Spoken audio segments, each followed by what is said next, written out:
말씀 함께 찾아봅니다. 우리 누가복음 16장입니다. 누가복음 16장 1절부터 좀 길지만 13절까지.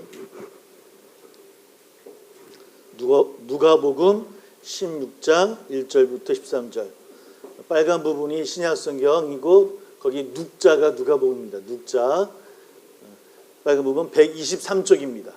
123쪽. 신약성경 123쪽. 누가복음 16장 1절부터 13절까지 말씀.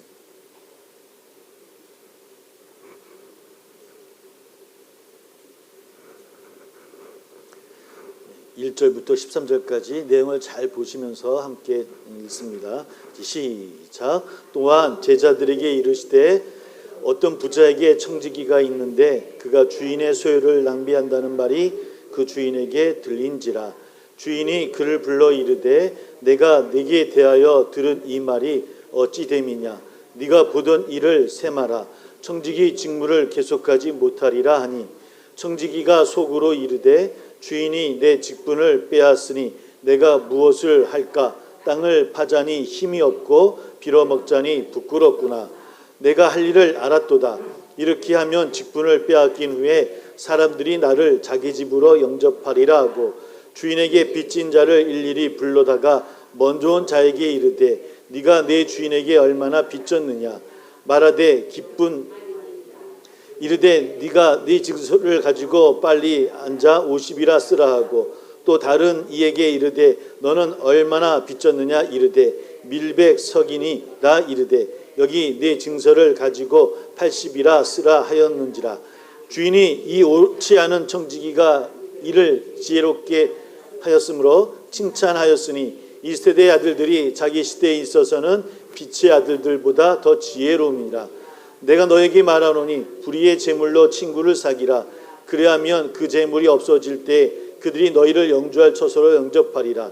지극히 작은 것에 충성된 자는 큰 것에도 충성되고 지극히 작은 것에 불의한 자는 큰 것에도 불의하리니라. 너희가 만일 불의한 재물에도 충성하지 아니하면 누가 참된 것으로 너에게 맡기겠느냐. 너희가 만일 남의 것에 충성하지 아니하면 누가 너의 것을 너에게 주겠느냐. 집 하인이 두 주인을 섬길 수 없나니 혹 이를 미워하고 저를 사랑하거나 혹 이를 중히 여기고 저를 경히 여길 것임이니라. 너희는 하나님과 재물을 겸하여 섬길 수 없느니라. 아멘. 우리 많이 읽었던 말씀인데 또 함께 읽었습니다. 이 말씀 잘 이해가 되십니까? 이 불의한 청지기, 그러니까 비유로 해주신 말씀입니다. 비유입니다. 비유. 실제 있었던 일이 아니라 이런 일이 있다고 생각해 라고 주신 비유의 말씀입니다. 이 비유의 말씀을 내용은 이런 겁니다. 그러니까 한 부자가 자신의 재산을 자신의 지키고 있는 청지기가 함부로 막 낭비하고 있다라고 하는 이야기를 듣게 된 겁니다. 이 청지기는 주인의 돈을 아마 부정하게 관리했던 것 같아요. 뭐가지 투자도 해보기도 하고 자기 돈 아닌데 어디 자기에게 쓰기도 하고.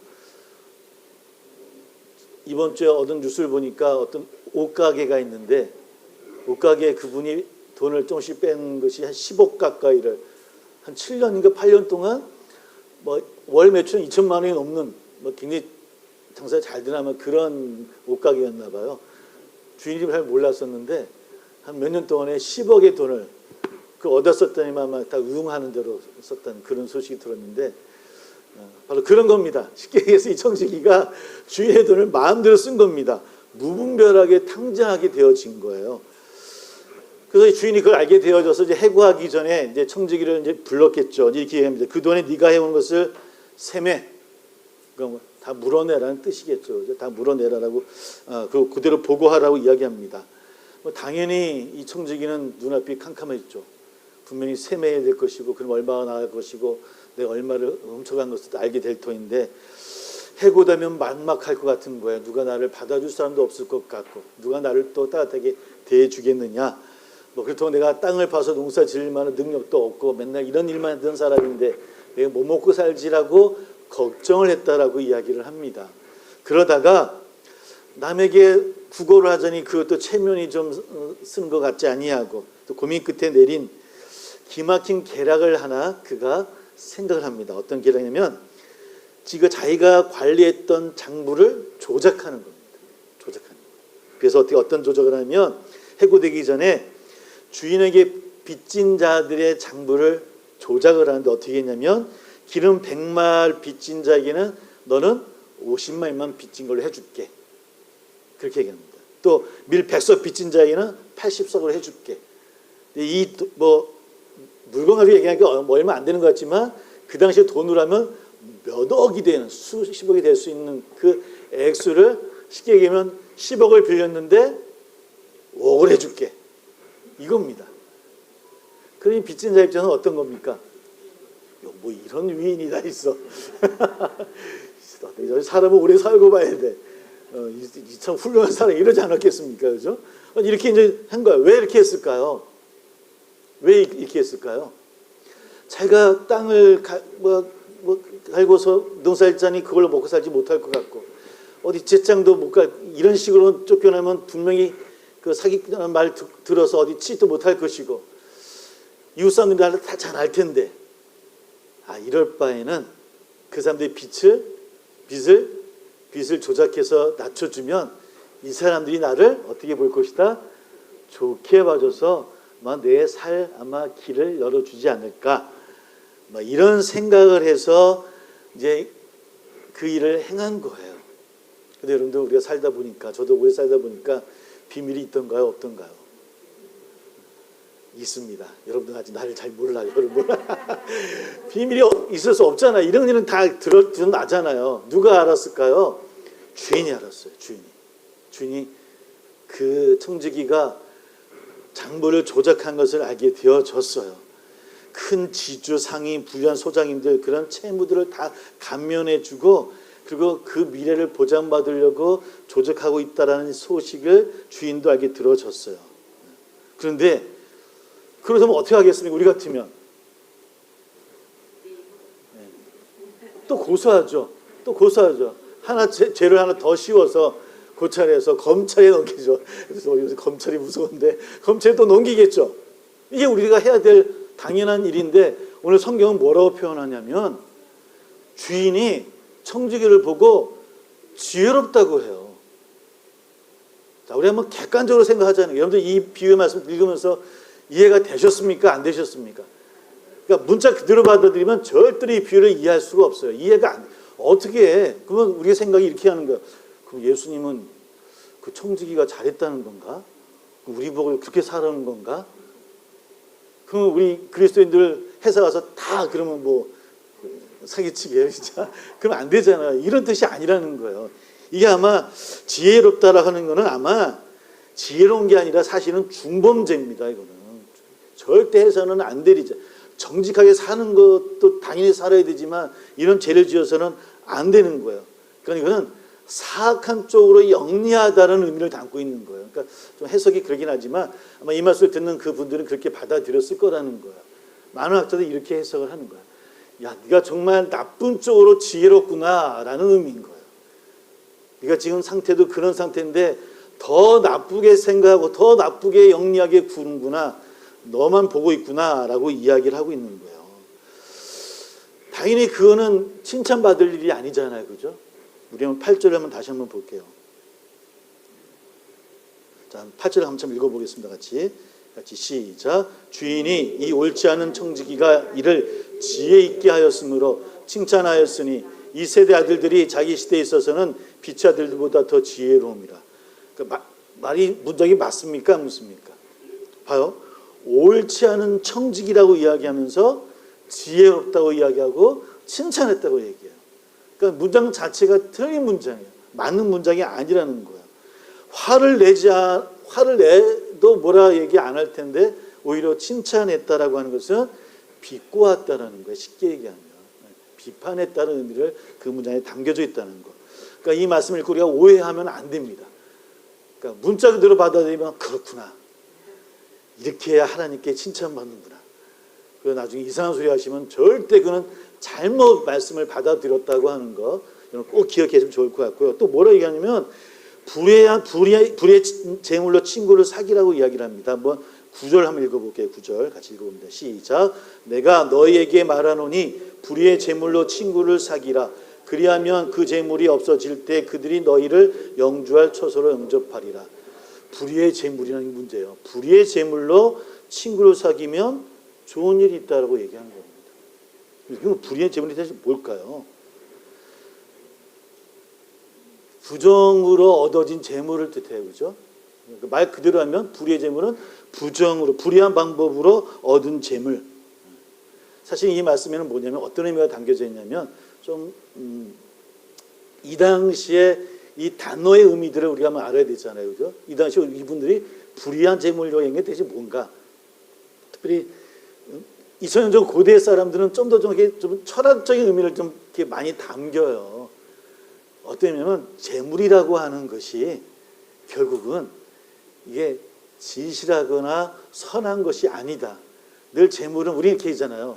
물질이 우리를 늘 배반하고 물질이 우리를 행복하게 해주는 것이 아니다라고 얘기하잖아요. 그렇죠? 그러니까 쉽게 그런 의미인 거예요.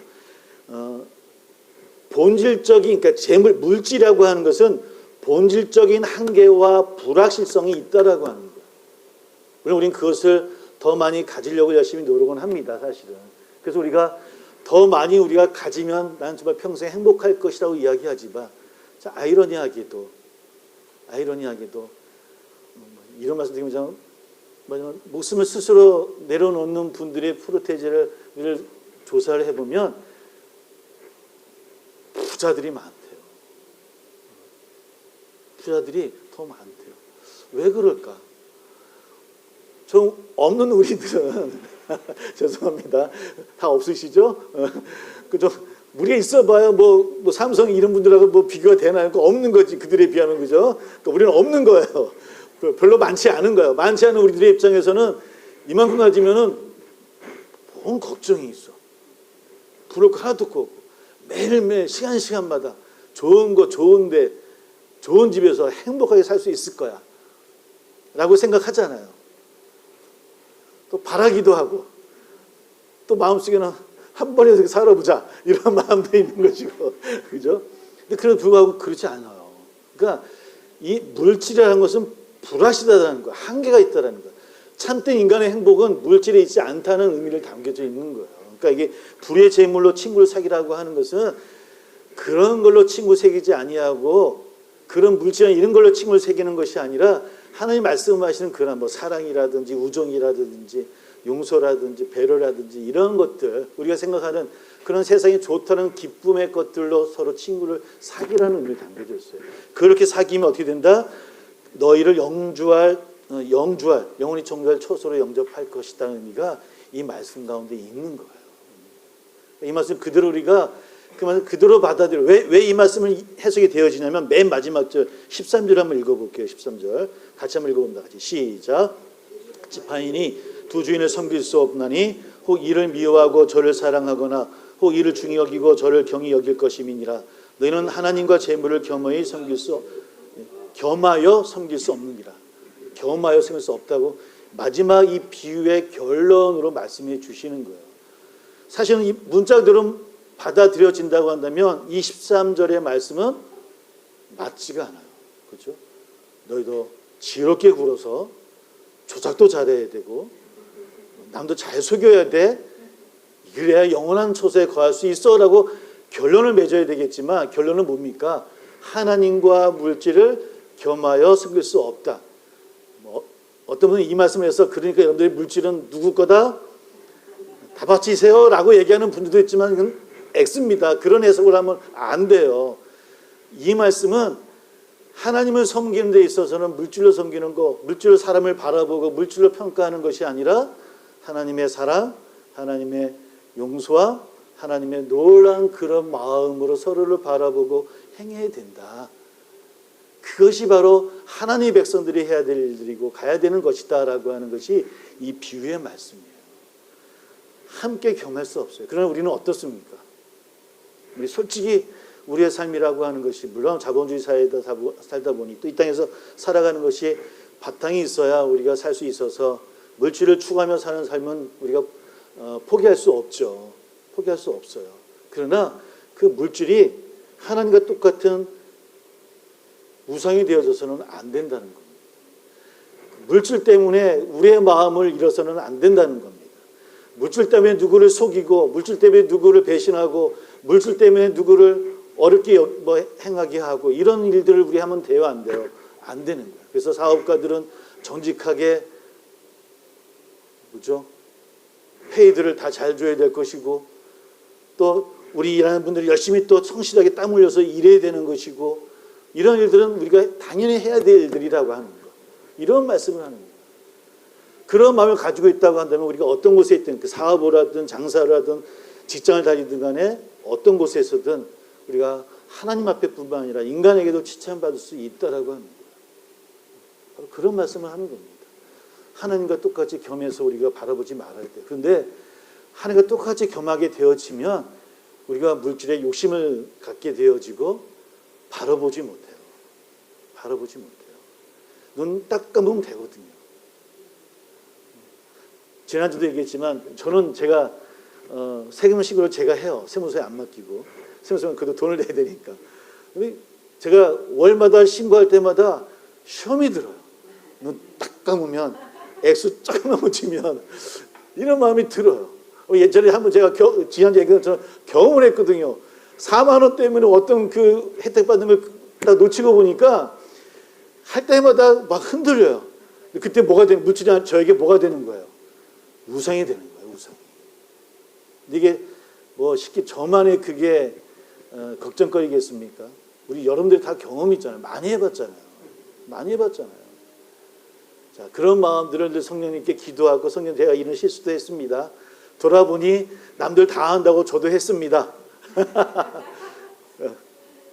근데 생각해보니 하나님 앞에 바로 서지 못했던 분요. 용서해 주십시오. 야, 딱 말 한마디만 하면 하나님 용서해 주네. 이런 편한 신앙생활이 어디 있습니까? 우리 성령님께 용서 구하시고 내일부터 다시 정직하게 살아야지라는 마음으로 하나님을 향해서 나갈 수 있는 저와 여러분들에게 주의 이름을 소망합니다. 오늘 이 불의한 청지기 말씀 잘 이해하셔서 그저 비유예요, 비유. 그렇게 잘 이해하시고 받아들이고 삶에 적용하시기를, 그런 하나님과 동행하는 한 주간이 되기를 주의 이름으로 축복합니다. 네, 함께 기도하겠습니다. 작은 것에 충성하는 자를 칭찬하셨어요. 그러니까 하나님을 섬긴다고 하는 것은 커다란 것을 섬기는 게 아닙니다. 많이 바치는 게 아닙니다. 우리 마음속에 사랑하는 마음, 용서하는 마음, 누군가를 위해 기도해야지라는 그런 마음들을 갖는 것이 하나님이 정말 좋아하시는 마음이라고 합니다. 마땅히 해야 될 그런 일들을 행할 수 있는 우리 될 수 있게 해달라고, 우리 성도님 될 수 있게 해달라고 함께 기도하고, 또 개인의 기도 제목이 있는 줄 압니다. 우리 한번 한 2분 가까이 입술로 주여, 마음으로 주여 고백하면서 함께 기도합니다. 주여.